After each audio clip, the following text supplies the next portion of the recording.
Salut à tous, Bureau Oval, votre émission rugby de la First Team est de retour. Et aujourd'hui, on a une émission particulière, une émission spéciale ouvreur. On va se demander qui est le meilleur ouvreur de l'histoire. Et pour répondre à cette question, on va recevoir Yann Delegue, un spécialiste. C'est parti.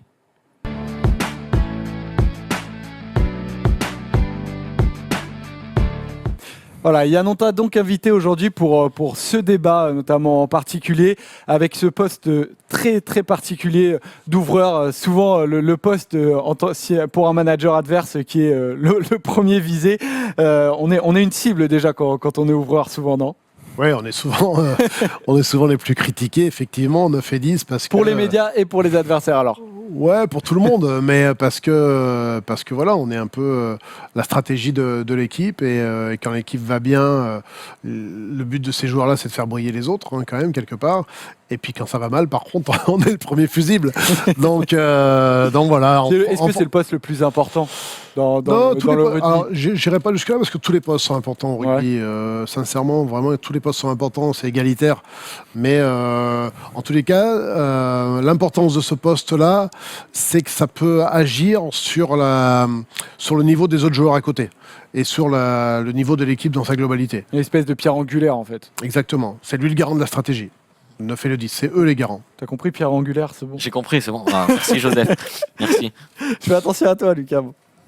Alors, on vous a fait deux top 5 pour savoir qui est le meilleur ouvreur de l'histoire. On en a fait un étranger, un français, comme ça on ne fait pas de susceptible. On va commencer par un top 5 des étrangers en commençant par le numéro 5. Et le numéro 5, c'est un Irlandais, c'est Ronan O'Gara, qui aujourd'hui a 41 ans, 70 sélections, 967 points.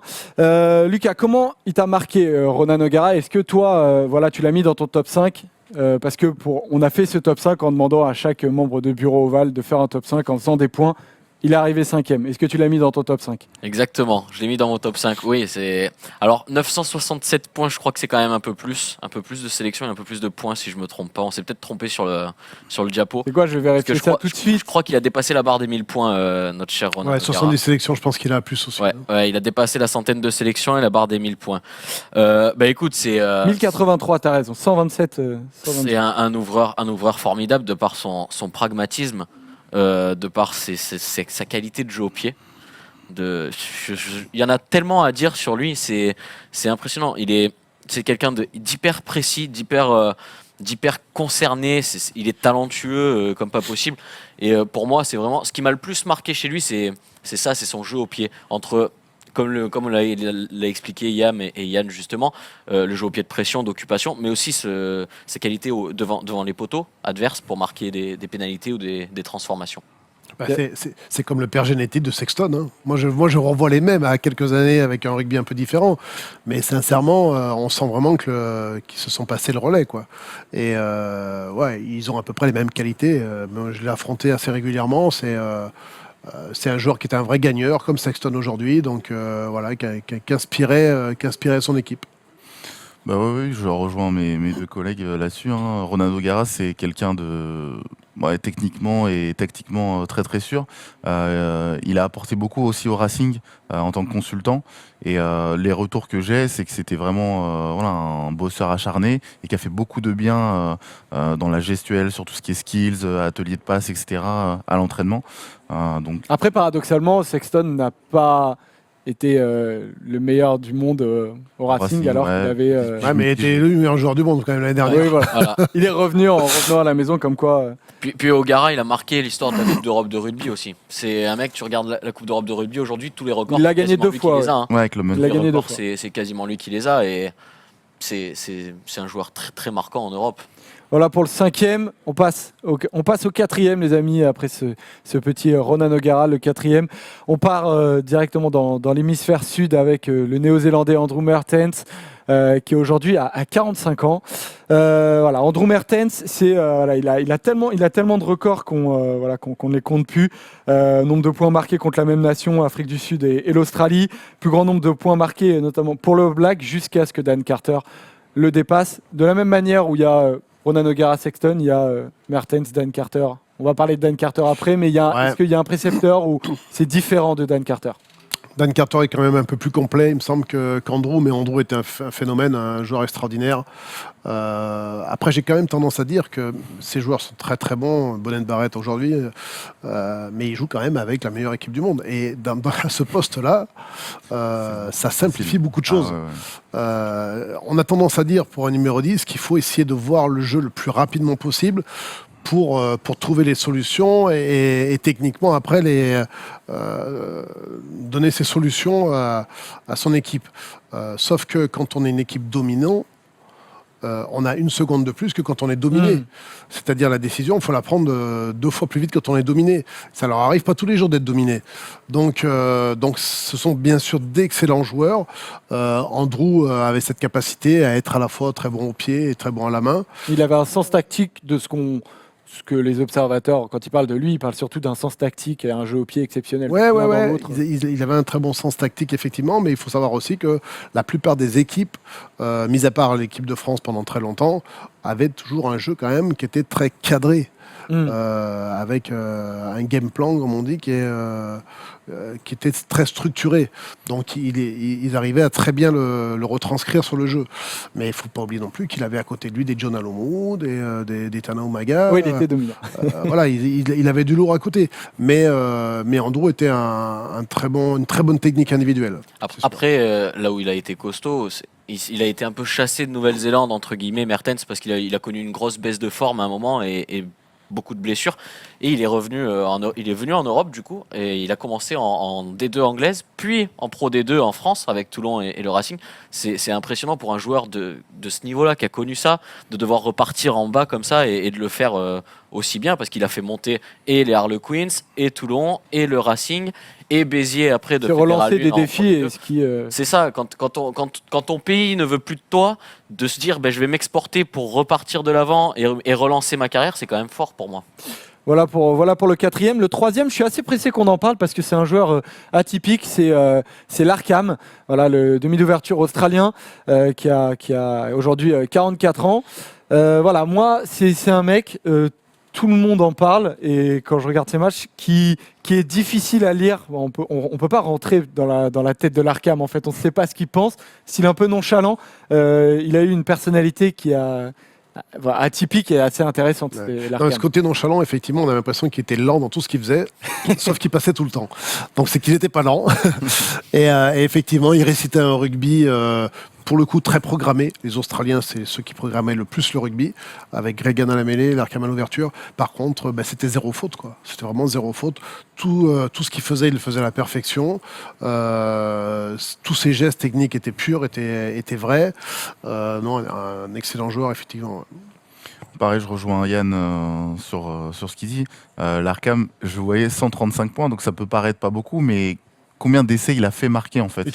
Il a 25 essais en 135 points. Larkham, il faut savoir qu'il avait très régulièrement un buteur qui l'accompagnait sur les matchs. Et, par exemple, là, le dernier qu'il a accompagné, c'était Guito qui l'accompagnait régulièrement. C'est typiquement une statistique, pour moi, pour juger un numéro 10, dont il ne faut pas tenir compte. C'est ça. Parce qu'effectivement, entre un qui est buteur qui va terminer à 1000 points et un autre qui n'est pas buteur qui va terminer à 200 points, je ne vais pas juger, moi, la qualité du numéro 10 par rapport à son nombre de points marqués, ni à son nombre d'essais marqués. Par contre, c'est rare de voir un numéro 10 avec aussi peu de pénalités marquées ou de transformations. Oui, de jeu au pied. C'était pas... Parce que 25 essais, c'est assez conséquent pour un numéro 10, mais voilà, il fallait savoir que Larkham, c'était le jeu, dans le jeu qu'il était le meilleur, quoi.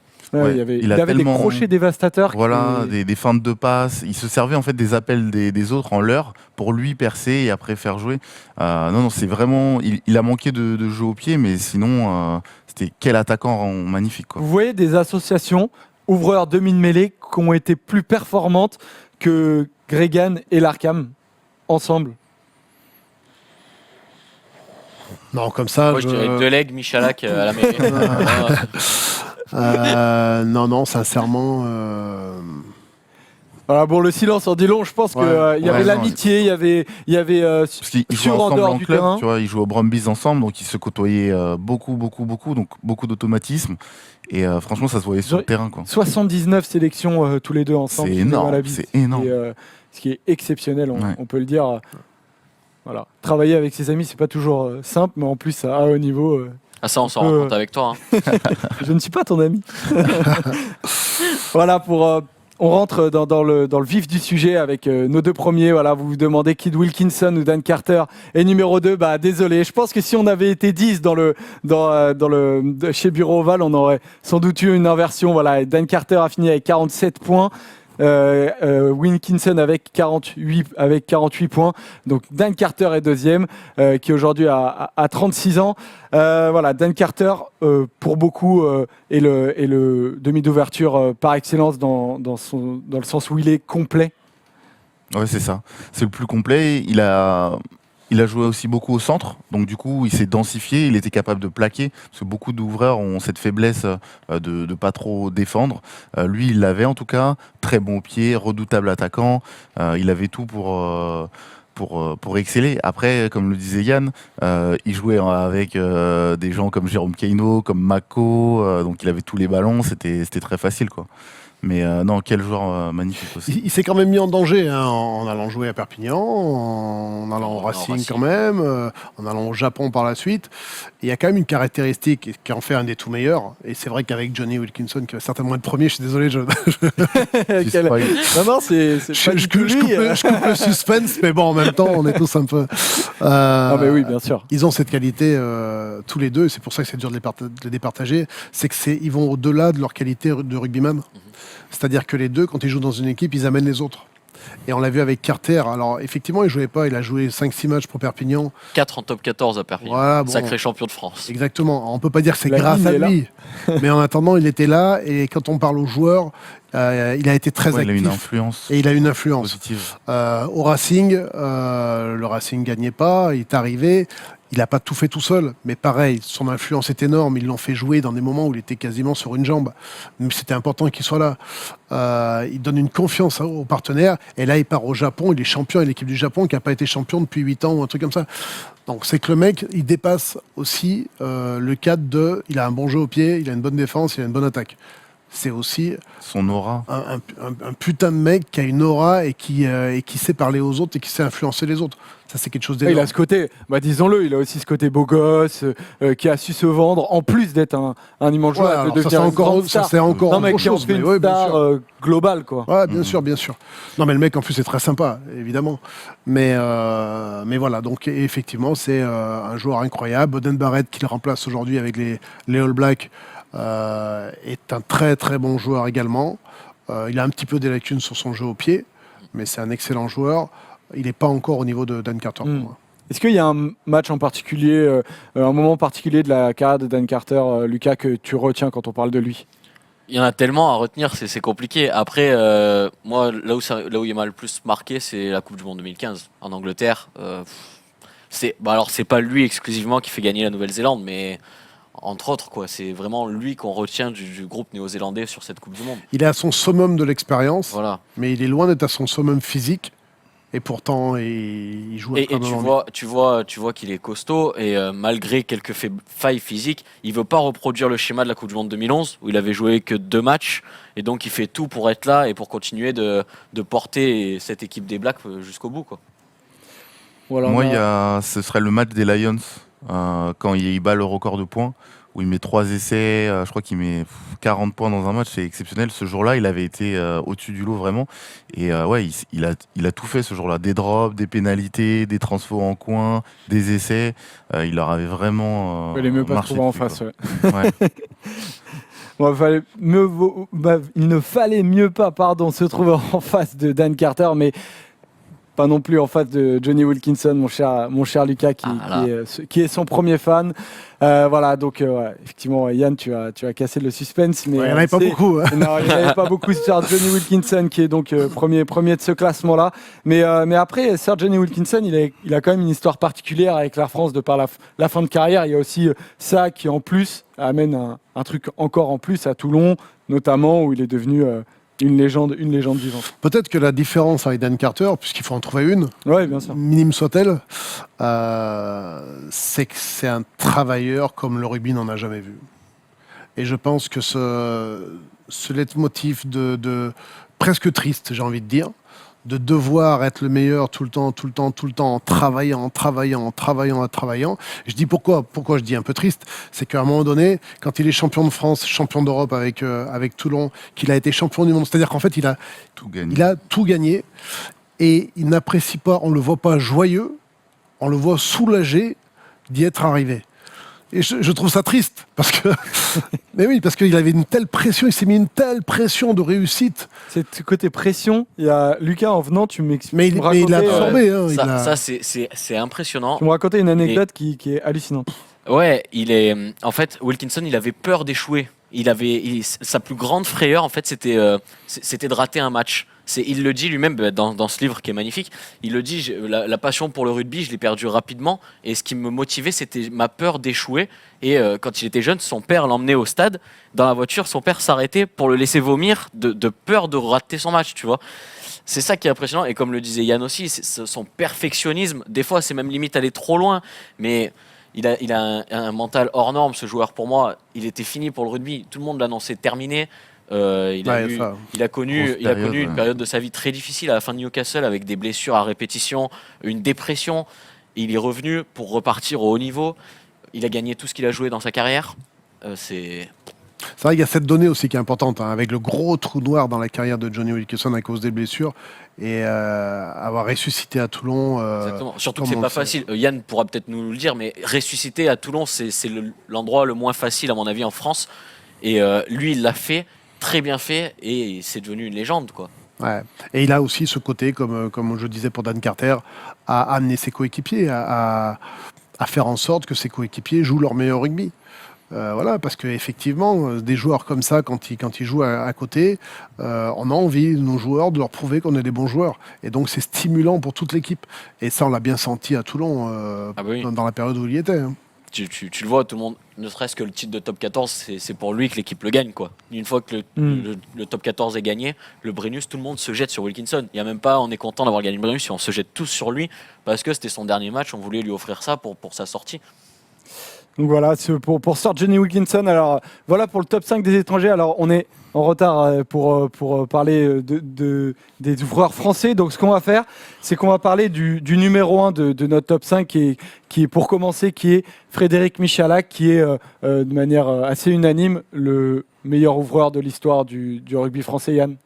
Ouais, Fred a marqué son temps en numéro 10, effectivement. Il avait ce côté fantasque.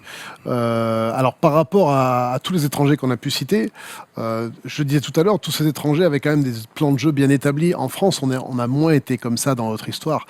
Et Fred avait cette capacité d'être très créatif. Et il fallait le surveiller comme sur le feu, quoi. Donc, c'est vrai que c'était un joueur incroyable, très gros défenseur sur l'homme. En tous les cas, au début de sa carrière, quand il a pas eu, parce qu'il a eu beaucoup de blessures aussi, Fred, notamment aux épaules, ça a été difficile en fin de carrière. Un aspect dont on parle peu, en plus, la défense pour un ouvreur, c'est une zone qui est beaucoup attaquée. Du coup, pour performer, il faut être très bon dans ce domaine-là. Ouais. Et donc Fred, le petit bémol qu'on peut mettre peut-être, c'est sur son jeu au pied, qui lui a souvent été reproché, jamais vraiment à la perfection comme un Johnny Wilkinson ou un Dan Carter, effectivement. Mais après, il compensait vraiment par cette créativité qui était son domaine de prédilection. Toi qui as joué avec lui, qu'est-ce qu'il avait de différent par rapport aux autres? Comment tu l'as vu évoluer dans sa carrière? Est-ce que son jeu a évolué? Moi, je l'ai vu arriver, donc j'ai vu son insouciance déjà. Et ses qualités techniques, très très très bon techniquement, une insouciance. On s'est beaucoup aidé au début, puisque au début il était numéro 9 ou numéro 10, après on a été un peu numéro 10 tous les deux, même en équipe de France d'ailleurs, et on s'aidait beaucoup, puisque celui qui était dans la tribune venait donner des conseils à l'autre, puisque quand on est dans la tribune on a une vision plus globale et c'est toujours plus facile en analyse que quand on est sur le terrain. Et donc il a toujours eu cette capacité d'analyse aussi du jeu, et à la fois cette explosivité et ce mental aussi, parce que Fred s'est relevé de plusieurs blessures et ne lâchait jamais rien. Donc effectivement, ça a été un très très bon numéro 10 de l'équipe de France. Ouais. Et moi, si je peux rajouter, c'est qu'il a aussi pas eu peur de s'exporter. Il a fait des piges en Afrique du Sud, notamment aux Sharks. à Durban. Et je pense que ça l'a aussi beaucoup aidé de voir d'autres rugby, d'autres méthodes de travail, d'autres visions de joueurs. Et ça l'a aidé à progresser aussi, surtout en fin de carrière. Je le trouvais beaucoup plus pragmatique et beaucoup plus serein en fait. Alors moins foufou, parce que peut-être les blessures ont fait que aussi, mais du coup il était meilleur dans sa gestion de match. Ouais, meilleur dans sa gestion de Mm. match. Après, faut lui donner aussi quelque chose de très important, c'est qu'en fin de carrière, il avait quand même des difficultés à s'imposer dans les clubs. Et, au Stade Toulousain, il n'arrivait plus trop à jouer à une période. Il est allé à Toulon. À Il a eu Toulon, du il mal a à un Toulon. peu joué, mais Il y il a avait eu du mal. Kiko et Wilkinson en Et- face, Mm. c'était Exactement, difficile. c'est difficile. Il a joué un peu numéro 9 aussi. Mais l'état d'esprit du mec a toujours été dans le sens du club. Et ça, c'est une qualité incroyable qu'on peut lui reconnaître. C'est qu'il n'a jamais pensé le rugby individuellement. Et même quand il jouait pas, il a toujours aidé ses partenaires à optimiser leur performance. Ça, c'est un grand monsieur pour ça aussi. J'aurais une question, Yann. Est-ce que tu penses que ça n'a pas desservi de jouer 9 et 10? Parce que c'est vrai qu'on ne savait pas trop à quel poste le mettre en fait. Sincèrement, c'est difficile à répondre à cette question. Moi, je trouvais Fred très très bon en numéro 9 également. Je pense même qu'il aurait été encore meilleur s'il était resté que 9. Ah C'est ouais. ma perception. Lui avait l'envie, en tous les cas, il a eu la capacité aussi, hein, Mm. mais il avait l'envie de vraiment jouer 10. Mais en numéro 9, je le trouvais très très fort. Et en plus, il avait cette capacité aussi à être respecté des gros, à être écouté des gros. Et puis dans la vie de tous les jours, je peux vous dire aussi que c'était un numéro 9. Derrière le côté merdier qui est toujours là à faire chier tout le monde, Fred, il avait ça en lui. Quand on fera une émission sur les meilleurs neufs de l'histoire, on parlera bien évidemment de Fred Michalak. Mais en tant qu'ouvreur, quand on a fait nos top 5, il y a eu Michalak qui était tout le temps premier, mais derrière le numéro 2, 3, 4, 5, c'était jamais les mêmes et c'était totalement compliqué. le bordel. Voilà, donc je vous demande, Lucas, toi, quel joueur t'a marqué en tant qu'ouvreur français? En tant qu'ouvreur français, ça a été compliqué après Michalak d'en trouver vraiment plusieurs qui m'ont marqué parce que déjà de mon existence, j'en ai connu peu de marquants. Et j'ai forcément cité Yann Delegue, hein, le petit Mozart sur la Je suis là, rade. ça. Non, sur la rade, on s'en souvient forcément du petit Mozart. Yann Delegue, Titou la Maison, forcément, qui notamment une association avec Galtier et tout, plusieurs trucs, et cette demi-finale de 99, pardon, contre les Blacks. Pour moi, voilà, il y a pas photo. Hein. Il y a d'autres noms, Antoine, qui te viennent à l'esprit? Ouais, peut-être un peu plus ancien comme Penaud ou Ménel, mais c'est sûr que en fait, il y en a pas un qui s'est imposé durablement en fait. Ça a beaucoup changé. De nos jours aussi, on a eu Boxis, on a eu Gelez, même à une époque, mais ils sont restés 2, 3, 5 sélections. Merceron, Merceron. Ocagne, il y en a eu beaucoup, hein, c'est vrai. Oui, Gérald Merceron, qui n'est pas forcément le nom qui vient naturellement, mais qui est une période aussi, tu nous le disais avant l'émission, toi, il t'a beaucoup marqué cet ouvreur-là. Non, c'est que c'est de ma génération en fait. Donc j'étais en concurrence avec lui. Donc les premiers noms qui me viennent, c'est effectivement ces joueurs-là avec qui j'étais en concurrence, qui étaient d'excellents joueurs et que je côtoyais en équipe de France et aussi sur les terrains du top 14. Et j'ai même joué avec Gérald à une époque à Toulon d'ailleurs. Et en équipe de France junior. Donc on a une petite histoire en commun. Mais effectivement, il y en avait beaucoup. Et avant eux, il y avait Canberra Béraud, il y avait les Scarborough, il y avait Laporte, il y avait pas Laporte qu'on connaît, hein. Pas Bernard Laporte, mais Guy Laporte. Il y a eu beaucoup de joueurs en équipe de France, mais effectivement, on se souvient surtout des ouvreurs qui ont joué sur des matchs historiques, et notamment ce match contre les Blacks en 99 avec Titou la Maison à l'ouverture.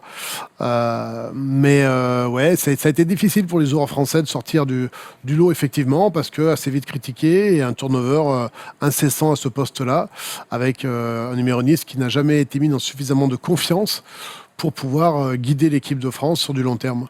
C'est un petit peu dommage, c'est arrivé avec Fred un petit peu, mais même Fred, il y a eu des hauts et des bas quand même. Il y en a eu Donc plusieurs qui sont effectivement, passés pendant Fred Michalak, quoi. ouais. Ouais. Et donc c'est vrai que l'impatience latine a fait que on n'a jamais pu garder un numéro 10 longtemps. C'est bien dommage parce que je pense que dans tous ceux qu'on a cités, il y avait quand même pas mal de joueurs et de grosses qualités. Ouais, de grands talents, et je vais quand même citer pour qu'on nous regarde encore du côté de Dax, sinon on n'aura plus jamais d'audience là-bas. Je vais quand même citer Pierre Albaladello, voilà, monsieur Bien Drop, sûr.